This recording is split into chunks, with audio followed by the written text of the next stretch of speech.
আজ আবারও আমি রান্না করছি চিকেন কর্ন স্যুপ।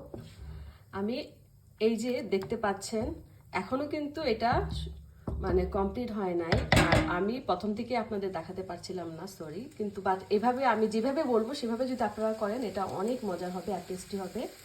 আমি ঝটপট দেখাই আপনাদের। আমি একটা হাঁড়িতে একটা আস্ত মুরগির 4 টুকরা করে ভালোভাবে ধুয়ে তারপর এই হাঁড়িতে প্রায় 6 কাপ পানি নিয়েছি, নর্মাল পানি।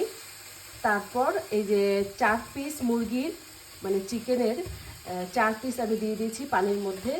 সাথে দিয়েছি আদা কুচি, রসুন কুচি, তারপর যদি ঘরে মাশরুম থাকে তাহলে আপনারা মাশরুম দিবেন। আর আমি গাজর কুচি দিয়েছি, আর হচ্ছে মাইস মানে কর্ন সেটা দিয়েছি।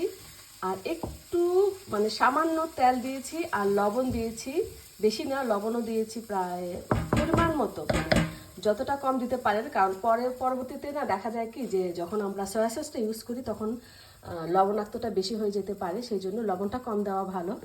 তো এটা আমি এখন জাল দেব প্রায় আধা ঘন্টার মতো। অনেকে বলে 10 মিনিটে নাকি কীভাবে মানে স্যুপ রান্না করে, আমি জানি না 10 মিনিটে কীভাবে করে। তো এখন এটা ভালোভাবে আমি জাল দিব। এটা সিদ্ধ হয়ে গেলে পরে আমি এই পুরা চিকেনটা উঠিয়ে নিব।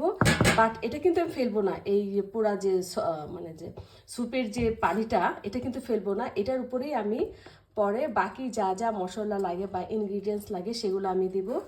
তো আমার সাথেই থাকুন, আমি দ্বিতীয় ভিডিওতে বাকিটা আমি দেখাবো। যেহেতু আমি রিল করছি পুরাটা দিতে পারছি না, আমি পার্ট বাই পার্ট এই চিকেন স্যুপের ভিডিওটা দিব। তো সাথেই থাকুন, ভালো থাকুন, আল্লাহ হাফেজ।